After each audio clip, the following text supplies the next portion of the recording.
Nada é da noite pro dia.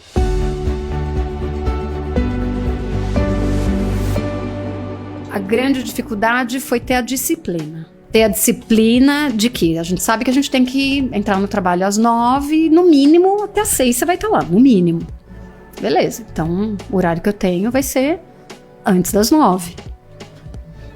Então eu preciso acordar cedo. E para acordar cedo eu preciso dormir cedo. E aí você vai criando essa disciplina. Tem um tema da disciplina, mas tem um tema de organização também, né? Então, por exemplo, se eu tinha que acordar 4h20, eu já saía de casa com tudo. E eu já deixava tudo pronto no dia anterior. Então eu tinha que ter toda a minha roupa separada, toda a minha comida pronta para levar, porque eu também sou metódica na comida. É um tema de disciplina, mas também é um tema de organização, de você se planejar para o seu dia seguinte.